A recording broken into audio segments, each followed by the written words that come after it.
El Señor esté con ustedes. Y con su espíritu. Lectura del Santo Evangelio según San Mateo. Gloria a ti, Señor. En aquel tiempo Jesús dijo a sus discípulos esta parábola: el reino de los cielos se parece también a un hombre que iba a salir de viaje a tierra lejana. Llamó a sus servidores de confianza y les encargó sus bienes. A uno le dio 5 talentos, a otro 2, y a un tercero 1, según la capacidad de cada uno, y luego se fue. El que recibió 5 talentos fue enseguida a negociar con ellos y ganó otros 5. El que recibió 2 hizo lo mismo y ganó otros 2. En cambio, el que recibió un talento hizo un hoyo en la tierra y ahí escondió el dinero de sus señores. Después de mucho tiempo, regresó aquel hombre y llamó a cuentas a sus servidores. Se acercó el que había recibido 5 talentos y le presentó otros 5, diciendo: Señor, 5 talentos me dejaste, aquí tienes otros 5, que con ellos he ganado. Su señor le dijo: te felicito, siervo bueno y fiel.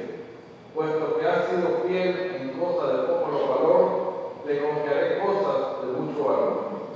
Entra a tomar parte en la alegría de tu Señor. Se acercó luego el que había recibido 2 talentos y le dijo: Señor, 2 talentos me dejaste, aquí tienes otros 2, que con ellos he ganado. Su Señor le dijo: te felicito, siervo bueno y fiel, puesto que has sido fiel en cosas de poco valor, te confiaré cosas de mucho valor. Entra a tomar parte en la alegría del Señor.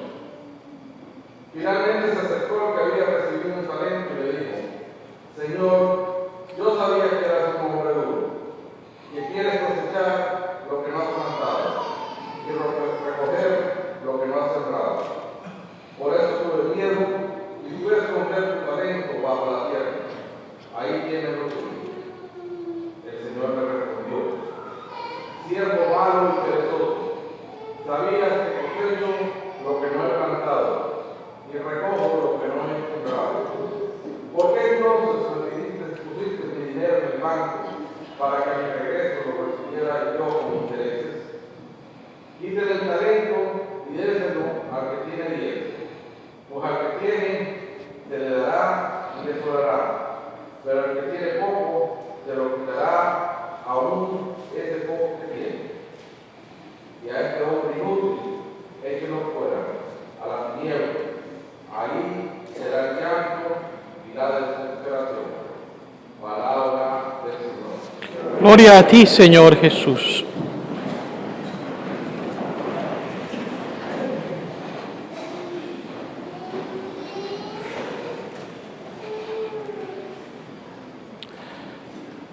El año pasado, por estos mismos días, el Papa Francisco clausuraba solemnemente el año jubilar extraordinario de la misericordia. Durante ese tiempo de gracia, la Iglesia nos invitaba a contemplar la gran misericordia de Dios para con nosotros, sus hijos, pero también se nos hacía ver la importancia de que nosotros practiquemos la misericordia con los demás para hacer de este mundo un lugar mejor para vivir. Se nos hacía la catequesis para que nosotros recordáramos las obras de misericordia, tanto corporales y espirituales, y la pusiéramos pues en práctica. Pero para culminar este año de la misericordia, el Papa nos dejó una carta apostólica que firmó precisamente el 20 de noviembre. Mañana hará un año de esto. La carta apostólica se llama Misericordia et Misera. Es muy bonita, se puede conseguir fácilmente en internet, así que yo les invitaría a que la leyeran en esos próximos días. hasta la próxima semana, cuando celebramos la solemnidad de Cristo Rey y Señor del Universo, podrían tener un tiempo especial para leerla. No es realmente muy larga. Esta carta apostólica tiene como fundamento bíblico el pasaje del encuentro de Jesús con la mujer adúltera, a la cual Jesús perdona misericordiosamente, diciéndole: mujer, yo tampoco te condeno, vete y no peques más. Son las mismas palabras que el sacerdote nos dice al salir del confesionario, cuando nos invita a que en medio de nuestras debilidades nos esforcemos pues por serle fieles a Dios y por cumplir su santa voluntad. Así que Dios es también misericordioso con nosotros, como lo fue Jesús con la mujer adúltera. Pero el Papa en esta carta apostólica hace mención a que a partir de este año se va a comenzar a celebrar una jornada especial, mundial en la Iglesia. Y es precisamente la Jornada Mundial de los Pobres. El Papa menciona la importancia que Jesús da a los pobres, especialmente a tres grupos: los inmigrantes, las viudas, los huérfanos, porque en ellos podemos ver evidenciado la vulnerabilidad a la cual ellos están sujetos debido pues a su condición de necesidad. Por lo tanto, se nos invita pues este día, cuando celebramos la primera jornada mundial de los pobres, a que nosotros oremos por nuestros hermanos en necesidad, pero a que también busquemos hacer algo para aliviar las cargas y los padecimientos que estos hermanos tienen. Yo sé que muchas veces nosotros incluso podemos considerarnos también pobres, no tenemos muchos recursos, pero la realidad es que hay personas que siempre sufren más que nosotros y están en una condición más crítica. Por lo tanto, en medio de nuestra pobreza, Dios nos pide ser generosos y solidarios. Más adelante hablaré un poco más de este tema, pero quisiera junto a ustedes el día de hoy meditar el pasaje del Evangelio que hemos escuchado.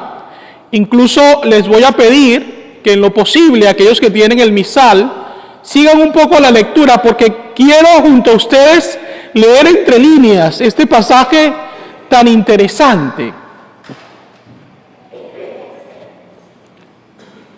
Jesús nos presenta una parábola donde dice que hay un hombre que va a hacer un viaje, pero antes de emprender el viaje llama a sus servidores.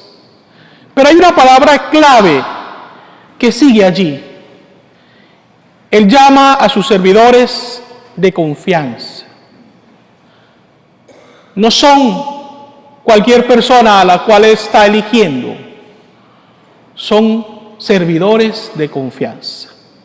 En cuanto a esto, yo simplemente puedo decir que cuando nosotros encontramos a alguien en quien confiar, alguien quien es responsable en la relación que tiene con nosotros, nos podemos sentir afortunados, bendecidos. Pero es una bendición mayor cuando alguien me considera a mí una persona de confianza. Cuando yo soy capaz de ser responsable, generoso, misericordioso, y eso conlleva a que las demás personas vean en mí a un hombre o una mujer de confianza. La pregunta sería para nosotros el día de hoy, si Dios puede confiar en ti y en mí. ¿Somos servidores de confianza de Dios? ¿Puede depositar el Señor en nosotros su confianza? Ojalá que sí. Pero si en humildad reconocemos que no hemos sido responsables con Dios, con las expectativas que Él tiene cifradas en nosotros, pues hay que hacer algo. y tenemos que buscar la manera de crecer en las virtudes para ser, pues, responsables en nuestro trato con Dios y, repito, las expectativas que Él tiene con nosotros. Ahora bien, además de ser hombres de confianza, es importante recalcar que les son encargados los bienes de este hombre. Es decir, ellos no se hacen dueños de los bienes, solamente se les nombra como administradores.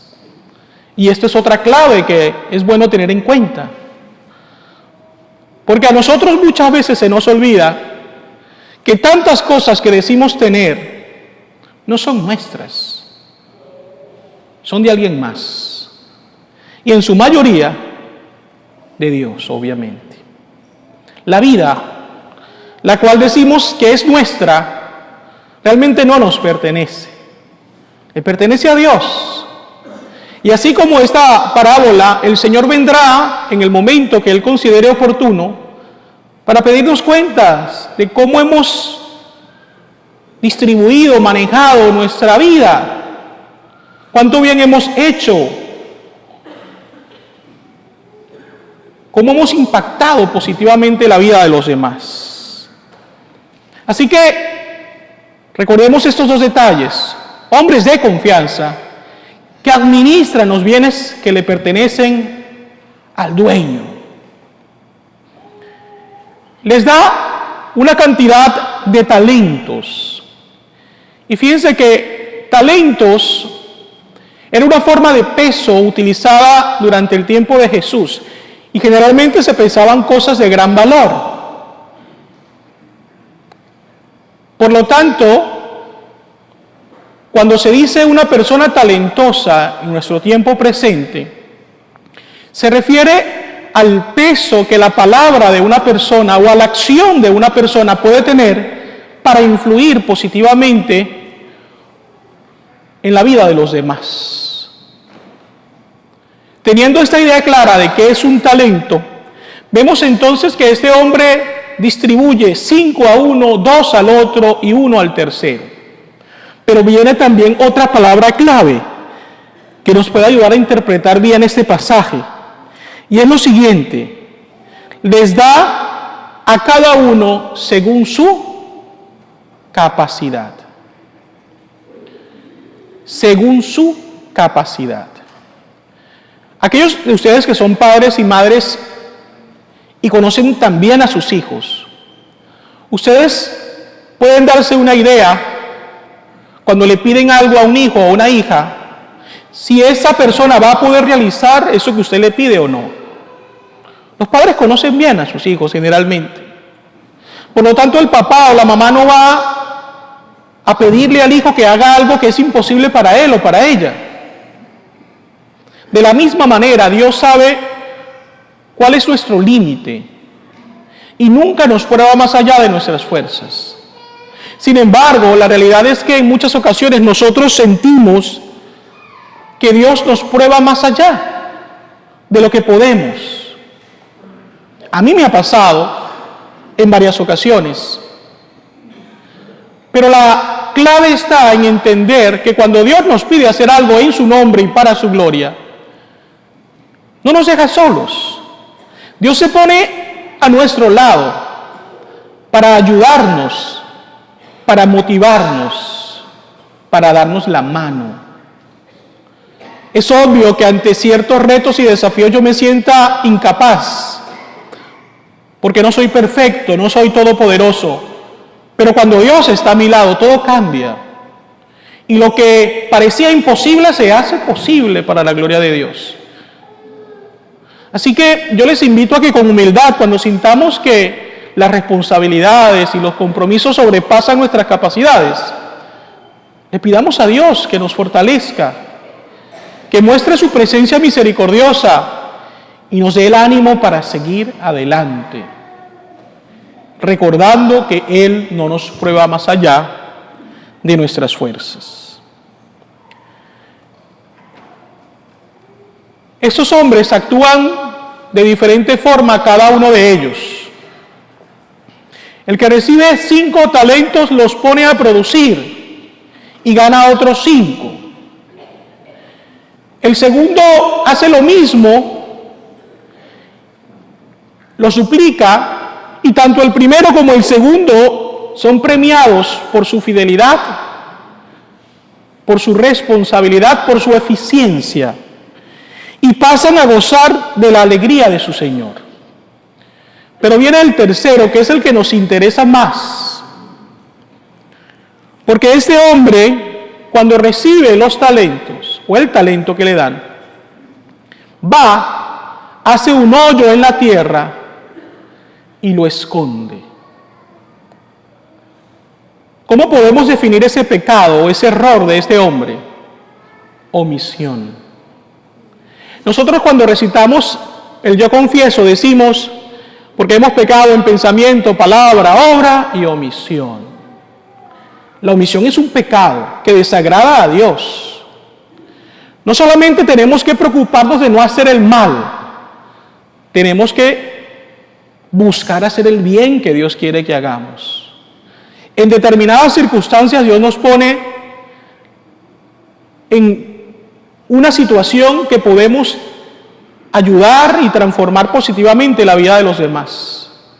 Por lo tanto, no podemos quedarnos inmóviles, tenemos que hacer algo. Y este hombre peca precisamente de omisión. Sería bueno que nos preguntáramos cuántos hoyos hemos hecho por allí nosotros a lo largo de nuestra vida. ¿Cuántas cosas hemos enterrado? Porque tal vez se nos hizo fácil hacerlo para no lidiar con una situación posterior. ¿Cuántos hoyos? ¿Cuántas cosas hemos querido dejar en el olvido sin ser realmente sanadas por Dios? Ahora bien, cuando se le pide cuentas, cuando regresa el dueño, este hombre utiliza una estrategia que desafortunadamente para muchos de nosotros es muy común en nuestro tiempo. Este hombre comienza a dar excusas para justificar su irresponsabilidad. Hay un dicho que dice que desde que se inventaron las excusas todo el mundo queda bien. Y me recordaba yo esta mañana de un chiste, porque quiero hacerlos reír también, porque los veo muy serios hoy. Y es el chiste de 2 niños que llegan a la escuela tarde. Y la maestra, un poco molesta, recibe el primero, a Pedrito, y le dice: Pedrito, ¿se puede saber por qué llegaste 2 horas tarde hoy a la escuela? Y Pedrito sonríe y le dice: maestra, es que me quedé dormido. ¿Cómo? Sí, maestra, pero me quedé dormido por una razón. ¿Qué pasó? Es que estaba soñando, maestra. ¿Soñando? Sí, maestra, fue un sueño muy largo, por eso llegué tan tarde. Soñé que viajé para Europa, maestra. Yo no conozco Europa, pero viajé por muchos países, muchas ciudades, muchos pueblos. Disfruté muchísimo, comí muy bueno y por eso llegué tarde, maestra. Y la maestra lo mira y dice: Pedrito, no te creo nada, pero de todas maneras fuiste muy ingenioso, pasa. Y después viene Luisito y le dice: Luisito, ¿y se puede saber tú por qué llegaste tarde? Dice: maestra, yo también llegué tarde porque me quedé dormido porque estaba soñando. No te creo, pero dime, ¿qué fue lo que soñaste supuestamente? Bueno, maestra, yo soñé que tuve que ir a buscar a Pedrito al aeropuerto porque no tenía quien lo recogiera.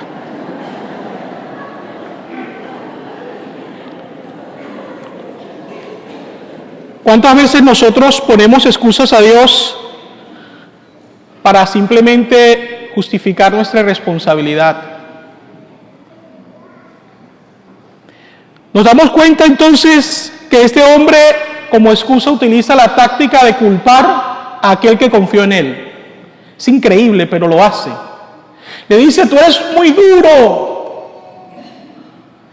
Siendo que este hombre confió en él.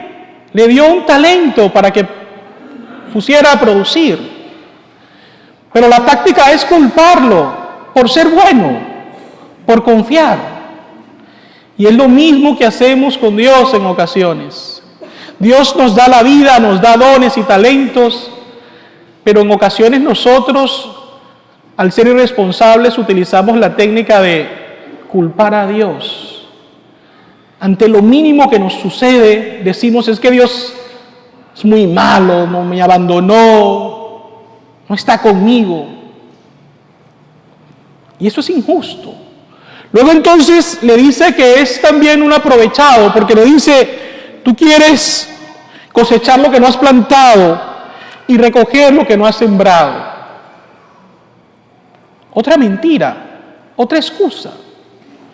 Pero así llegamos ya al final de esta homilía, porque en medio de la mentira y las excusas falsas se revela la verdad. ¿Y cuál fue la verdad? Que tuvo miedo, que el miedo lo paralizó, que el miedo le impidió producir. Por eso nosotros, aunque es humano sentir miedo, no podemos vivir con miedo. No podemos dejarnos gobernar por el miedo. Fue el miedo el que en realidad terminó por hacer que este hombre no actuara. Y les decía que quería terminar esta homilía conectando un poco con la Jornada Mundial de los Pobres. Yo les quiero poner un ejemplo. En ocasiones, cuando uno está en la calle y se encuentra una persona que le pide ayuda, por lo general muchas personas sienten desconfianza, porque dicen, ¿le ayudo a esta persona, sí o no? No tanto porque no tenga la manera de ayudar, sino porque en ocasiones dice, pero si esta persona está pidiendo para algo que no es lo que está diciendo. Bueno, si uno tiene el tiempo para verificar que esta persona esté pidiendo para un propósito válido, pues tómese el tiempo. Yo sé de personas que dicen, ¿usted quiere para comer? Bueno, ¿qué quiere comer? Vamos a llevarlo a comer. O vamos a hacerle el mercadito que necesita. Si la persona tiene el tiempo para hacerlo, hágalo, qué bueno. Pero ¿qué pasa cuando estoy deprisa y no puedo verificar esto? ¿Dejo de darle a esa persona por miedo? ¿O por el contrario hago un gesto de amor y solidaridad? Yo prefiero inclinarme por el segundo y no por el primero, por obvias razones. Que esa persona utilice el dinero para algo malo, tendrá esa persona que darle cuentas a Dios. Pero yo cumplo con mi deber de ser misericordioso como Dios es misericordioso. Si voy a ser juzgado por Dios por haber contribuido a que una persona se hiciera mal, que Dios me juzgue por haber actuado, pero no por haberme quedado paralizado. Pidámosle pues al Señor nos dé la gracia de actuar, de hacer, porque solo así podemos, con la ayuda de Dios, transformar este mundo y hacerlo un lugar mejor para vivir. Así sea.